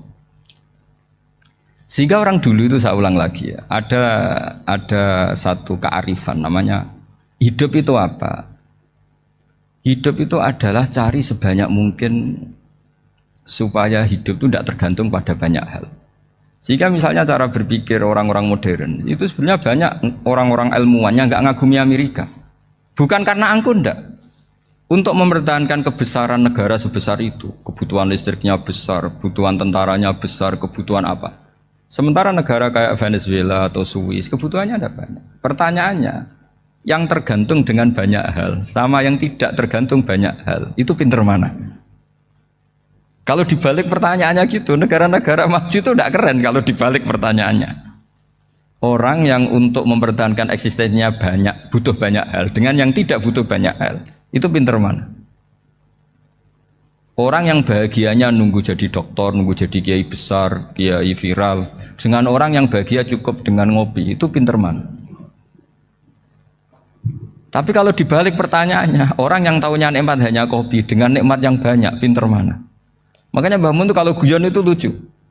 Aku iku sakake ambek wong desa sing mlebu swarga. Saya dulu eskal mlebu swarga kok disakeni.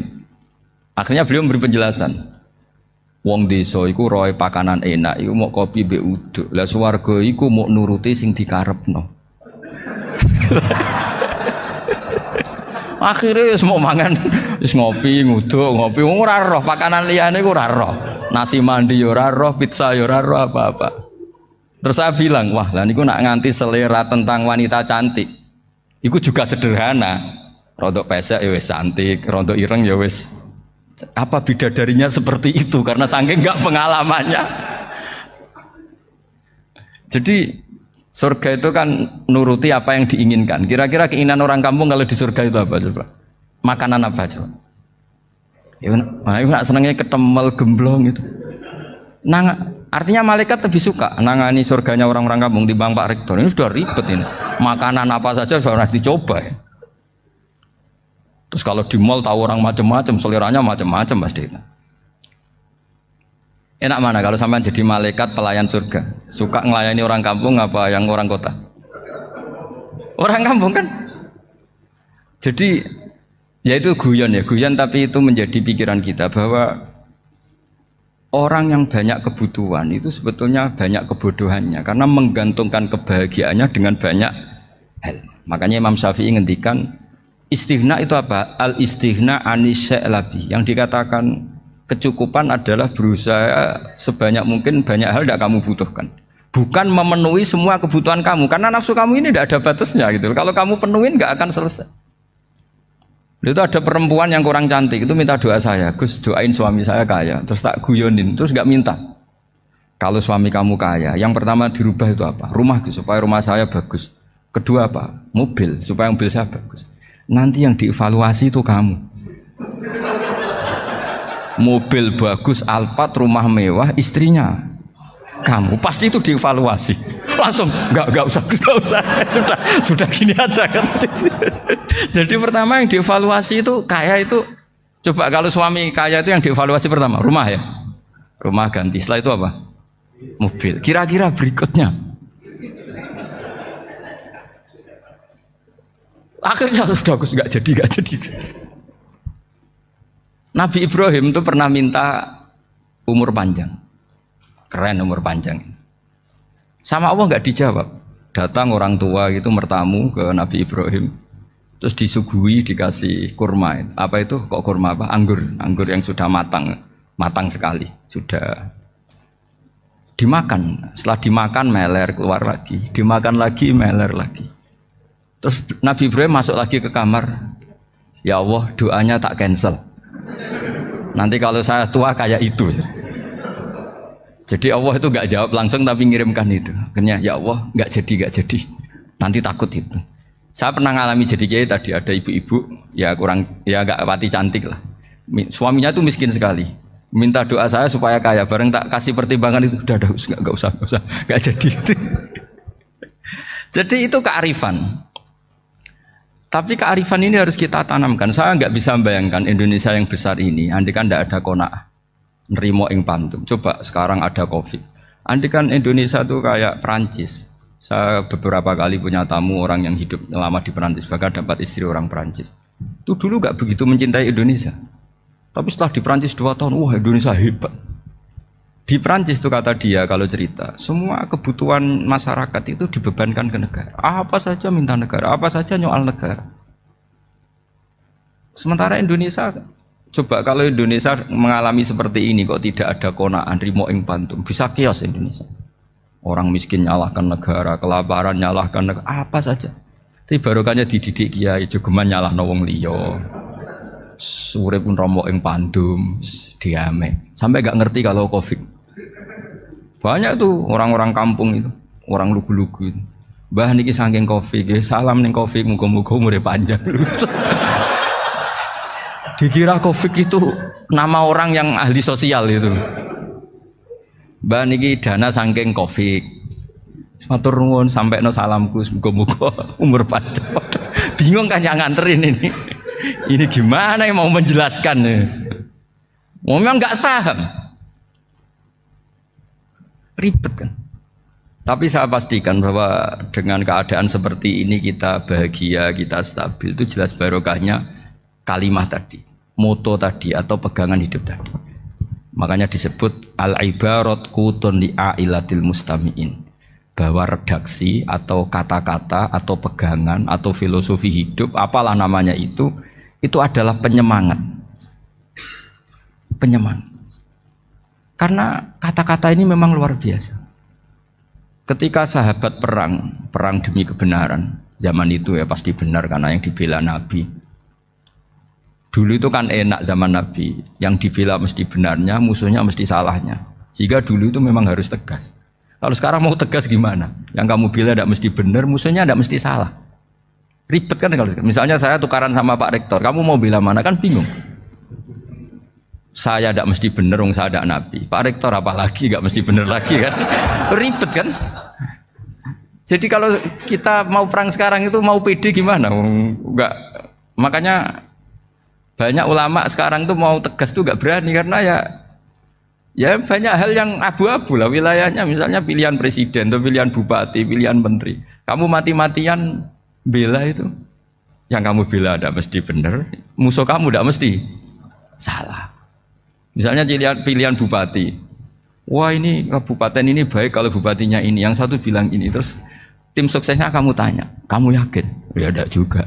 Lah kenapa semangat? Kan saya botohnya, paling alasannya ya itu aja, bukan yang lain. Beda dengan zaman Nabi, nabinya mesti benar, Abu Jahalnya mesti salah. Kan enak aturan mainnya jelas. Singkat cerita dalam perang itu banyak sahabat yang ngalami luka, ngalami apa gitu. Kemudian curhat ke Nabi, ya Nabi gara-gara derekkan jenengan, ngikuti jenengan saya harus ngalami seperti ini, seperti ini. Ngiranya orang itu diapresiasi sama Allah keluarnya. Ternyata sama Allah gak diapresiasi. Malah diturunkan ayat intakunu ta'lamuna fa innahum ya'lamuna kama ta'lamun wa tarjuna minallah ma'ala yarjun. Kalau kamu sakit karena perang, orang-orang kafir itu ya sakit, itu saja berani padahal demi kekafiran. Wa tarjuna minallah ma'ala yarjun, padahal kamu punya nilai lebih yaitu berharap kepada Allah yang mereka tidak punya. Saya jadi kiai itu ya kadang mangkel. Karena yang benci ya benci, yang seneng itu ngel-ngel loh kayak Pak Bejo. Jadi semuanya ribet. Nah iya, yang benci ya ganggu, yang seneng ya ganggu, tambah nemen. Seribet. Tapi kalau sudah ingat bandar narkoba, mereka berhadapan dengan polisi, kadang ditembak karena kesalahannya terlalu fatal. Antar persaingan mereka juga bisa tembak-tembakan karena merebut pasar narkoba. Itu saja mereka berani. Kok kita yang jadi kiai kadang dicium tangannya, dihormati gak berani, hanya takut apa ya, musibah-musibah kecil lah, atau problem-problem kecil. Lah iya, kalau kita bandingannya gitu. Kalau kamu mau tahajud kedinginan, itu masih nanti dihisab Allah itu gitu. Maling ayam itu keluar malam-malam, hanya dapat ayam. Itu gak takut dingin. Ya gak takut digebuki masa. Kamu mau tahajud saja takut dingin. Makanya nanti hisabnya orang soleh itu nanti dijajarkan orang dolim. Terus diperbandingkan. Wah itu habis kamu kalau itu. Jadi misalnya Unisula mau rapat, tapi ini malam, kalau malam dingin nanti sama masuk angin. Wah anak-anak pang di perapatan aja berani kamu. Kalau sudah perbandingannya gitu tuh ribet kita nanti. Makanya itu kalimat itu moto atau filosofi hidup. Sehingga diulang lagi nasihat itu. Iyam saskum korhun fakodu masal koma korhum mislu. Kalau kamu kena luka, orang-orang yang nggak benar juga akan kena luka. Itu aja berani demi ketidakbenaran. Masa kamu demi kebenaran nggak berani? Akhirnya orang itu, ya itu kalimat, itu heroik. Makanya kita ini penting ya. Makanya tadi himne Unisula dimulai kalimat thayyibah. Karena kalimat ini yang menjaga kita kalimat ini. Misalnya tentang Tuhan. Kenapa orang Islam imannya kokoh seperti ini, termasuk yang sudah hidup di Amerika, di Australia, di mana-mana. Itu ya barokahnya ajaran atau barokahnya kalimah. Saya sebut kalimah saja pakai bahasa santri. Karena la ilaha illallah itu dalam tradisi santri disebut kalimatu haqqin alaiha nahya wa alaiha namut wa alaiha nub'ats. Ada yang riwayat wa biha nub'ats insyaallah taala minal aminin. Kenapa mereka di mana-mana meskipun sekolah di Amerika, di Australia, bahkan di Uni Soviet tetap mukmin? Itu barokahnya ajaran yang benar. Allah itu siapa? Tuhan. Tuhan itu sifat dasarnya apa? Awal. Dia harus wujud awal sebelum makhluk yang lain. Sehingga ketika ada negara yang maju, yang tertib, manajemennya tertib, masyarakatnya makmur, tapi punya Tuhan yang tidak seperti itu, tidak awal, itu sudah gak nyaman. Karena ndaklah keren Tuhan saya, karena Tuhan saya itu al-awwal, zat yang pertama. Tuhan saya keren lah, zat yang gak mati. Tuhan yang gak mati, yang gak pernah mengalami kematian. Sehingga tontonan atau yang dilihat kenikmatan-kenikmatan yang lain ini tidak mengubah dia pendirian tentang Tuhan. Karena mantapnya satu kalimat tadi bahwa Tuhan itu ya harus satu, harus awal, harus tidak mati, tidak rusak, tidak mengalami apa-apa yang membahayakan. Sehingga ketika ditawarin Tuhan yang lain meskipun menjanjikan secara finansial atau kemakmuran, mereka gak tertarik. Itu coba, itu barokahnya makmur apa barokahnya ajaran? Barokahnya ajaran. Sering negara Islam itu kalah makmur dengan mereka, tapi barokahnya ajaran ini tetap apa? Tetap Islam. Makanya Nabi Ibrahim, Nabi yang sukses bikin wa ja'alaha kalimatam baqiyatan fi aqibi. Sehingga kita ini bekti sama orang tua misalnya, itu ya karena ajaran. Suwargamu itu karek wong tuamu. Nak wong tuamu ridho, Allah ridho. Nak ora ridho, Allah ora ridho. Ridho wa fi ridhol walidain wa sakhatu wa sukhtu wa fi sakhatil. Sehingga ketika ada orang tua yang agak brengsek gitu, anak-anak tetap hormat. Punya orang tua yang miskin, yang sudah miskin, tukang tombok nomor, banyak kan di kampung gitu. Ya tetap hormat. Coba kalau dari awal kita ngajari orang tua kamu hormati ya, kalau baik, kalau tidak usah. Bisa geger Indonesia. Tapi barokahnya ajaran-ajaran itu Indonesia tertib karena ada ajaran. Nah ini di sini pesantren dan Unisula semua harus berkontribusi membuat ajaran yang benar itu adalah ciri utama Islam. Sehingga Islam ini dimulai dengan ajaran kalimatu haqqin alaiha nahya wa alaiha namut. Sehingga kita tenang seperti ini. Saya ini termasuk kiai yang tenang. Meskipun kata orang banyak saya ini kiai besar, tapi termasuk kiai yang paling tenang. Termasuk yang paling tenang. Karena saya ini pakai mazhab orang-orang hebat. Saya berkali-kali cerita, orang kayak Imam Syafi'i itu orang yang luar biasa. Saya berkali-kali cerita, orang yang tadi nyium tangan kamu ya Imam Syafi'i, di belakang tuh ngerasani kamu, menghujat kamu. Jawabannya enak saja. Berarti saya alhamdulillah orang yang wibawa. Buktinya di depan saya nggak berani. Jadi enteng saja. Diceritain sebagian kampung, sebagian separuh dari warga kamu itu gak suka kamu. Ya bagus lah gak suka saya, gak akan utang duit saya. Di mana-mana orang utang itu karena teman dekat. Kalau gak seneng pasti minimal gak utang, gak pinjam mobil, gak pinjam apa. Berkah mana yang seneng sama yang gede. Jadi dianggap enteng saja. Semua yang dialamin dianggap enteng saja. Misalnya punya istri pemarah, ya baguslah marahin suami. Kalau marahin tonggo malah ribet. Jadi kamu harus terima kasih kalau dimarahin istri. Baguslah marahin saya mah, kalau marahin tonggo ribet. Jadi enteng saja. Tapi kita sekarang tuh karena nafsu ya, sehingga menghadapi hidup ini ribet. Ulama dulu kalau mau mati itu senengnya bukan main. Sudah lama saya ini ingin gak maksiat. Kayaknya gak maksiat paling efektif itu mati. Ya tidak apa-apa Gusti, kalau sebaiknya mati ya mati aja. Enteng saja. Jadi melihat kematian itu akhir dari segala keburukan atau potensi keburukan. Apapun baik kita sekarang, suatu saat mungkin kita nggak baik. Yang bisa menghentikan ketidakbaikan atau potensi ketidakbaikan itu apa coba? Mati kan? Berarti mati itu mengerikan apa menyenangkan? Mesti kamu tidak berani menjawab. Meskipun secara ilmu kamu berani, tapi secara rasa agak berani kan? Saya ulang lagi ya, yang bisa menghentikan keburukan atau potensi keburukan Itu apa coba? Apa? Kematian. Berarti kematian itu menyenangkan atau menyusahkan? Apapun kamu tidak berani jawab karena kamu agak-agak duniawi itu kelihatannya. Tapi secara ilmu, kamu tahu kan kalau mati itu tidak buruk-buruk banget. Karena apa? Itu akhir dari segala keburukan. Sehingga Nabi ngajarkan kalimat itu begitu luar biasa. Allahumma ahyini maka natil hayatu khairan li wa tawaffani maka natil wafatu khairan li. Nabi melihat dunia itu begitu indah. Ya Allah, kalau saya ini hidup, anggap saja hidup ini ziyadatan li fi kulli khairin, menjadi modal saya menambah segala kebaikan. Jika suatu saat saya mati, anggap mawon rohatan li min kulli syarrin, itu akhir dari segala keburukan saya. Sehingga mati hidup ya baik karena di situ kita bisa berkontribusi, beramal soleh. Mati juga baik karena mengakhiri segala keburukan. Nabi nate ngendikan lagi, ajaban li amril mukmini inna amrahu kullahu khair. Orang mukmin itu mengagumkan, semuanya baik. In asobathu na'ma syakara fakana khairan lah. Kalau baru dapat nikmat, dia syukur, maka itu baik.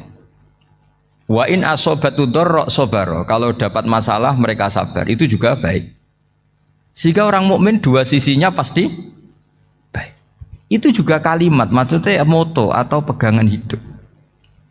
Nah berikut ini saya beri contoh, ini kenangan saya, ini contoh terakhir. Masalah jadi orang terkenal maupun tidak. Di sini dicontohkan Imam Ghazali di halaman 367 di kitab saya 367, juznya 3 di kitab Ihya Ulumuddin.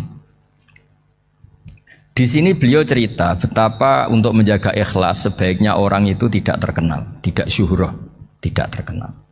Oke, itu kita sepakat ya, karena kalau terkenal mungkin orang dipaksa publik dengan tanda kutip untuk selalu berbuat baik, tapi karena jaim lah, jaga image atau apa. Tapi ketika dibalik pertanyaannya, kamu rela yang terkenal itu orang nggak benar, sementara yang orang benar itu nggak terkenal. Lalu masyarakat tahunya yang tidak benar. Kalau pertanyaannya dibalik gitu, orang baik wajib terkenal enggak? Kalau pertanyaannya dibalik seperti itu. Dokter yang benar tidak terkenal, yang malpraktek terkenal. Kamu ingin kondisi seperti itu? Gak ingin kan? Kampus yang bagus gak terkenal, kampus yang bagus gak terkenal, yang gak bagus. Nah, artinya apa? Gara-gara olah kata, olah pikiran, ini logika jadi rubah. Lagi-lagi apa? Jawaban itu ada di kata-kata sebetulnya.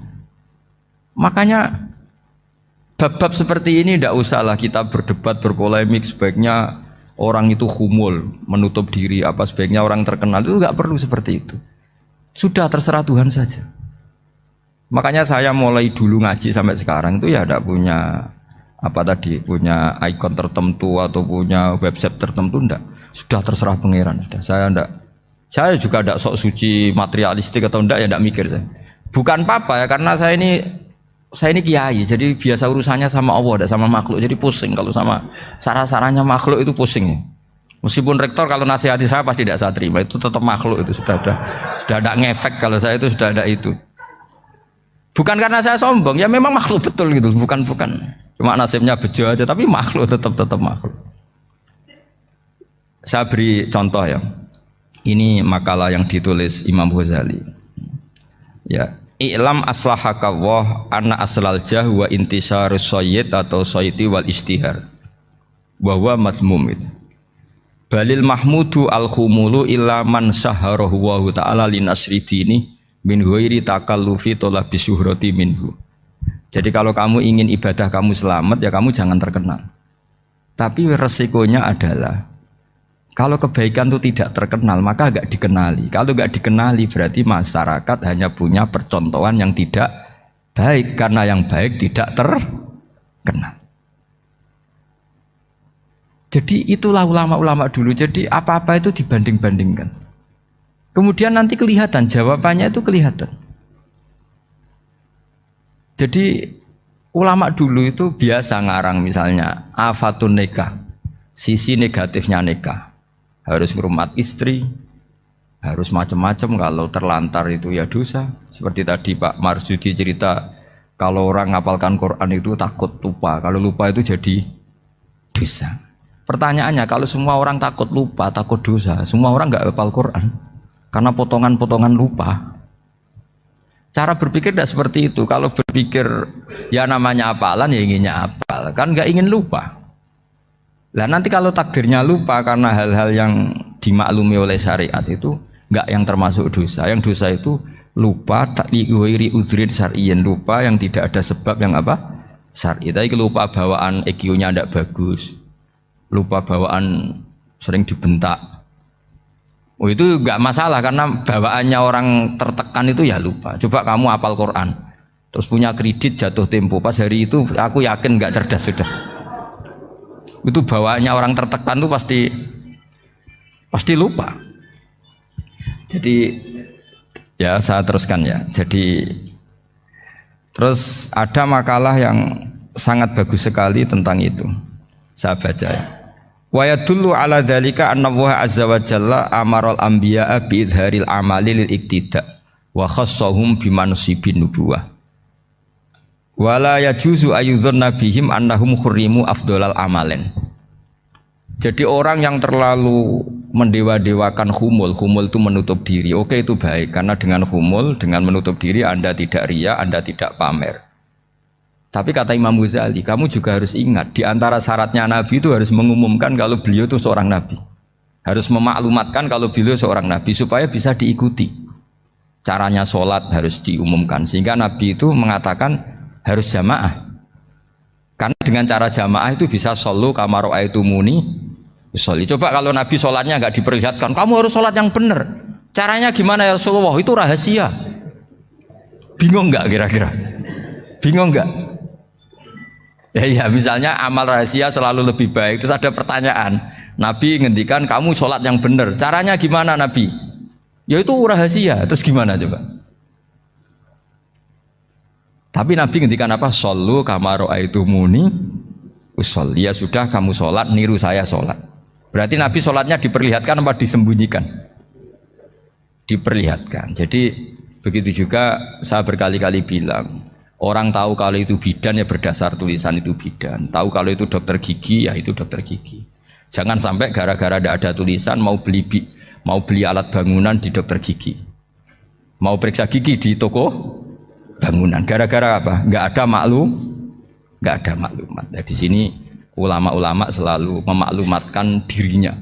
Termasuk Imam Ghazali ketika ngarang kitab dinamai Ihya Ulumuddin, bahwa kitab ini bisa menghidupkan ilmu-ilmu agama yang mulai hilang. Begitu seterusnya.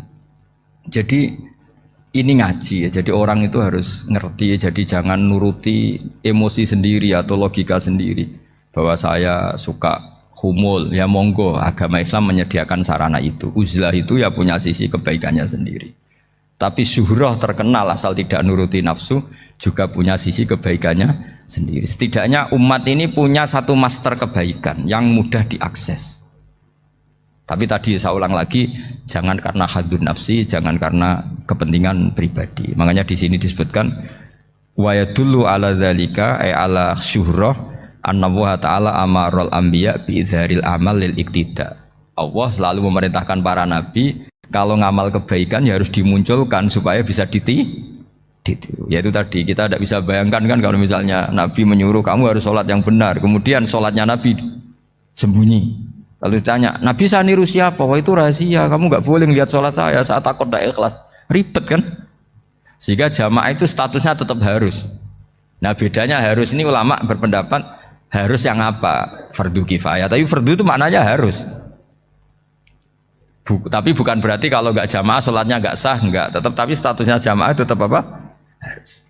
Nah barokahnya harus ini orang yang baru sholat, sholatnya langsung benar karena ada yang diikutin.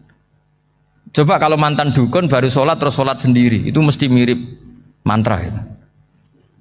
Karena dia tidak ada master percontohannya. Tapi barokahnya ada master, orang paling bodoh pun kalau sholat ya benar, karena standar ada komandonya, ada imamnya. Sehingga Imam Ahmad malah berpikir keras, syarat sahnya sholat itu harus jamaah. Cara pikirannya Imam Ahmad keras sekali beliau. Sehingga kalau orang sholat sendiri kok ada orang lain yang maunya berjamaah harus bayar, orang itu harus bayar demi sahnya sholat. Itu madzhabnya Imam Ahmad. Tapi kalau mazhab Syafi'i hanya mengatakan itu fardu kifayah, yang kalau satu komunitas nggak mau melakukan semuanya apa? Dosa. Ya jadi ini sebelum sesi ringan tanya jawab, hanya 2 saja tanyanya, nggak boleh banyak-banyak, nanti nggak pulang-pulang saya. Jadi tak baca lagi biar dapat berkahnya Imam Ghazali. Wa qala qaumun asirru afdalu minal alaniyati. Terus kata sebagian ulama al alaniyah itu afdal minas sirri. Terus diperbandingkan baik yang mana amal dipertontonkan sama ndak. Terus kata Imam Ghazali, kalau orang itu bisa jaga tidak riya, maka sebaiknya dipertontonkan karena kebaikan harus yang muncul, bukan yang tidak baik yang muncul. Makanya ketika memaklumatkan diri sebagai ingin jadi generasi khairah ummah, itu kalau diterjemah itu kan wow, khairah ummah, umat terbaik. Itu kan kayak agak angkuh. Tapi nggak apa-apa, itu nggak apa-apa. Masa kita kampanye siap degradasi moral, kan ya lucu kan. Masa jualan gitu kan ya lucu. Kita memang ingin mengkhidmati ummah, berbakti dengan umat, membantu supaya jadi generasi khairah ummah. Tidak apa-apa, dimaklumatkan supaya dengan itu umat punya sarana. Oh kalau ingin jadi khairah ummah, kuliah di sini. Jangan lalu enggak gitu. Ya sama kita dokter, maklumatkan saja dokter gigi, dokter kandungan, dokter bedah. Sehingga orang kalau mau bedah ya jangan ke dokter kandungan. Jadi barokahnya maklumat ya. Jadi saya mohon sekali ini, saya sendiri sebetulnya orang yang enggak siap terkenal sebetulnya, tapi ya sudah terserah Allah saja. Kalau itu cara Allah menyebar kebaikan, ya monggo. Pokoknya kita tawakal saja sama Allah Subhanahu wa Ta'ala. Ya saya kira demikian. Assalamualaikum warahmatullahi wabarakatuh.